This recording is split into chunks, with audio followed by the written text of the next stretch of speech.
बाड़मेर की राजनीति का विश्लेषण अलग अलग प्लेटफॉर्म पर आपको देखने को मिल रहा है। यूं तो बाड़मेर की राजनीति आजकल आपको फेसबुक या इंस्टाग्राम स्क्रॉल करते ही मिल जाएगी, लेकिन कुछ बातें ऐसी होती है जो शायद आपसे छुपी हुई रह सकती है। इसीलिए आज हमने यह डिसाइड किया कि क्यों ना आप तक वो मसाला लाया जाए जो मसाला आपको चाहिए। उस मसाले में तीखापन जरूर है, परंतु शुद्धता की हम पूरी की पूरी आपको गारंटी देते हैं। राम राम, आदाब, नमस्कार, सत श्री अकाल, आप सभी का स्वागत है। आज का जो ये विश्लेषण है, ये विश्लेषण अशोक गोदारा और रविंद्र सिंह भाटी की दोस्ती पर है। यूं तो अशोक गोदारा को बहुत से लोग कटघरे में खड़ा कर रहे हैं और उनकी मित्रता पर कई सवाल पैदा कर रहे हैं, परंतु आपको एक हाल ही में चुनाव प्रचार प्रसार के दौरान आपको एक ऐसी तस्वीर बताएंगे जो तस्वीर ये बयान करेगी कि अशोक गोदारा है दूसरी पार्टी में, परंतु उनका दिल और दिमाग अभी भी रविंद्र सिंह भाटी का है। ये सत्य बात है कि जब नेता कोई पार्टी बदल लेता है तब उस पर कयास अनुमान बेहद तरीके से लगाए जाते हैं, परंतु हकीकत में कुछ बातें अलग होती है और यही बातें बॉडी लैंग्वेज उनकी बता देती है। चौधरी साहब के साथ चुनाव प्रचार प्रसार के दौरान अशोक गोदारा को जब बोलने का मौका मिला तब अशोक गोदारा की वो बॉडी लैंग्वेज बहुत कुछ बयान कर रही थी। अशोक गोदारा को अब आप स्क्रीन पर देख पा रहे हैं। अशोक गोदारा का एक हाथ अपनी जेब में है और दूसरा हाथ माइक पर है। जेब में वही हाथ इंसान रखता है जो इंसान या तो आत्मविश्वासी होता है पूर्णतः, और या फिर उसके पास आत्मविश्वास की बहुत ज़्यादा कमी होती है, या फिर ये दिखाने की कोशिश करता है कि वो इस महफिल में खुश है, इस महफिल में संतुष्ट हैं। दूसरा हाथ भी आप देख पा रहे हैं, जिस हिसाब से उन्होंने अपनी एक भुजा को छाती से लगाया, ये बॉडी लैंग्वेज भी कहती है कि उनमें आत्मविश्वास की या तो कमी नज़र आ रही है, या फिर ये दिखाना चाहते हैं कि वो जहाँ खड़े हैं, जिसके पास खड़े हैं, जैसे खड़े हैं, वो उस स्थिति में अपने आप को अनुकूल पा रहे हैं। अगर हम विशेषज्ञों की माने तो कुछ विशेषज्ञ ये कहते हैं कि बॉडी लैंग्वेज के आधार पर मनुष्य का पता लगाना बेहद आसान होता है, और इसी गणित और गुणा भाग के जरिए हमने पता लगाया कि अशोक गोदारा की बॉडी लैंग्वेज ये कहती है कि वो जहाँ इस वक्त है वो मात्र और मात्र वहाँ है, लेकिन उनका दिल अभी भी कहीं और है, और ये उनकी बॉडी लैंग्वेज बता रही है। हाल ही में एक स्थानीय पत्रकार को इंटरव्यू के दौरान उन्होंने कहा था, जैसा कि हमने हमारे ही एक एपिसोड में आपको बताया था कि शैलेंद्र गोदारा और अशोक गोदारा दोनों आपस में भाई हैं। शैलेंद्र गोदारा बड़े भाई हैं जिनके पास कांग्रेस का पद भी है, और अशोक गोदारा छोटे भाई हैं जो अभी भाजपा में शामिल हुए हैं। उन्होंने खुद ये बात स्वीकार करते हुए कहा कि विचारधाराओं की लड़ाई है, रिश्ते और नातों में ये सब चलता रहता है। मेरे बड़े भाई की विचारधारा कांग्रेसी है और मेरे बड़े भाई शैलेंद्र गोदारा कांग्रेस में है, ये उन्होंने खुद स्वीकारा है। और उन्होंने कहा कि मेरी विचारधारा कांग्रेस से मेल नहीं खाती, इसलिए मैं अभी भी बीजेपी का सदस्य हूँ, मेरी विचारधारा कुछ और ही है।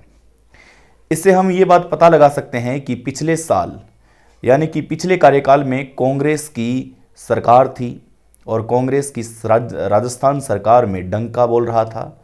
उस वक्त शैलेंद्र गोदारा उनके बड़े भाई ऊर्जा मंत्री के बेहद खास थे, और माना जाता रहा है कि वे अशोक गहलोत साहब के काफ़ी नज़दीक रहे हैं। ऐसे में अगर अशोक गोदारा की विचारधारा कांग्रेसी होती तो वो पिछली सरकार में कहीं न कहीं स्थापित हो चुके होते, या कहीं न कहीं अपने आप को कांग्रेस से जोड़कर वो देख पाते, परंतु इसका विपरीत हुआ। अशोक गोदारा जरूर उन नेताओं के साथ नजर आए जो नेता सरकार में थे, जो नेता उस वक्त सरकार चला रहे थे, परंतु उन्होंने कभी भी ये नहीं स्वीकारा कि उनकी विचारधारा कांग्रेसी है। और इस बात से भी उन्होंने नहीं नकारा कि जिस लड़ाई में उनके बड़े भाई लड़ रहे हैं उस लड़ाई में वो साथ हैं, या फिर ये भी नहीं नकारा कि उनके भाई शैलेंद्र गोदारा उनके असली भाई है ही नहीं। ऐसे में रविंद्र सिंह भाटी और अशोक गोदारा के बीच में जो दूरियों का कयास लगाया जा रहा है, ये एक कमेंट्स न्यूज़ होती है। जिस प्रकार लोगों के पास वक्त नहीं होता और वो कमेंट्स के जरिए अशोक गोदारा और रविंद्र सिंह भाटी के रिश्ते को अलग नज़र से देखते हैं और कमेंट्स के जरिए आप और हम भी जज कर लेते हैं कि आखिर हुआ क्या है। लेकिन हमें जहां तक नज़र आ रहा है वहां तक अशोक गोदारा ने ये डंके की चोट स्थानीय पत्रकार को दावे के साथ कहा है कि बाड़मेर में बीजेपी आएगी। और हम धरातल से आप भी वाकिफ़ हैं और हम भी वाकिफ़ हैं, जैसा कि अभी उमेदाराम और रविंद्र सिंह भाटी के बीच टक्कर लेती हुई दिखाई दे रहे हैं। और यहीं कांग्रेस की बात करें तो कांग्रेस तीसरे नंबर पर जाती दिखाई दे रही है। यह न तो अशोक गोदारा से छुपा हुआ है और न ही उस स्थानीय पत्रकार से छुपा हुआ है और न ही आप और हम से छुपा हुआ है। यहाँ पर जन सैलाब ही बताता है कि जन सैलाब किसकी ओर है, परंतु वह पूरे कॉन्फिडेंट के साथ कहते हैं, आत्मविश्वास के साथ कहते हैं कि इस बार बाड़मेर में भाजपा की सरकार आ रही है और वो दमखम के साथ बाड़मेर की जनता के बीच में घूम भी रहे हैं। जो अपनी गाड़ी से चौधरी साहब को बैठा करके डिफेंडर में निकलते हैं तो उनके चेहरे की वो रेखाएं बताती है कि वह असलियत से जानकार है, असलियत से वाकिफ़ हैं। वो जो होने वाला है वह अशोक गोदारा अच्छे तरीके से भांप लेते हैं। अशोक गोदारा जानते हैं कि भविष्य के गर्भ में क्या छुपा हुआ है और भविष्य के गर्भ से क्या निकलने वाला है, क्योंकि विधानसभा का चुनाव आप सबको याद होगा और अशोक गोदारा का तो भली भांति याद होगा। अशोक गोदारा को याद नहीं होगा विधानसभा का चुनाव तो फिर किसे याद होगा।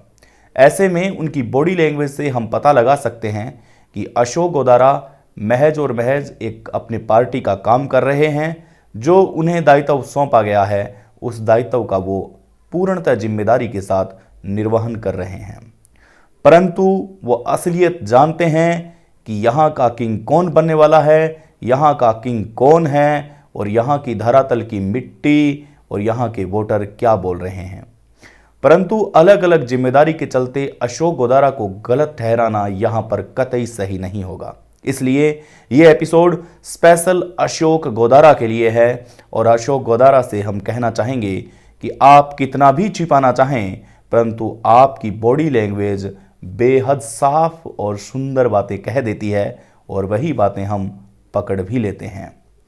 अशोक गोदारा भाईचारे की वो मिसाल है जो मिसाल शायद रामायण काल या फिर महाभारत काल में देखी जा सकती है, परंतु वर्तमान में आपको ऐसा भाईचारा नज़र नहीं आएगा, क्योंकि वो खुद कहते हैं कि मेरे बड़े भाई कांग्रेसी विचारधारा के हैं जबकि मैं बीजेपी विचारधारा का हूँ। ऐसा नहीं है कि अगर वो कांग्रेसी है तो इन दोनों के बीच में बातें नहीं होती है या ये दोनों अलग हो चुके हैं। ये कतई नहीं है। परिवार में सब चलता रहता है, परिवार में कौन किस विचारधारा के साथ जुड़ता है, ये सब बातें अपनी अपनी जगह समाहित होती है, परंतु ये बातें भी समाहित हो जाती है जैसा कि रविंद्र सिंह भाटी और अशोक गोदारा के बीच में चल रही है। आप यहाँ पर सोचने पर मजबूर हो जाएंगे कि रविंद्र सिंह भाटी के लिए अब नेशनल मीडिया यहाँ पर चला के आ रहा है और खेतों में नेशनल मीडिया के वो टॉप एंकर घूम रहे हैं जिन एंकर को स्टूडियो से बाहर निकलने का वक्त भी नहीं मिलता। ऐसे में हम उम्मीद और कयास ये लगा सकते हैं कि रविंद्र सिंह भाटी की टीआरपी बहुत ज़्यादा है और इस टीआरपी से अशोक गोदारा भी वाकिफ़ हैं। उम्मीद करते हैं और भगवान से दुआ करते हैं कि ये जोड़ी अमर रहे और इनकी दोस्ती और इनका भाईचारा चलता रहे और भविष्य में जाकर के ये दोनों एक ही नाव पर बैठे जिस नाव में अभी अशोक गोदारा सवार है। मिलते हैं कुछ नए तथ्यों के साथ, तब तक के लिए आराम कीजिए।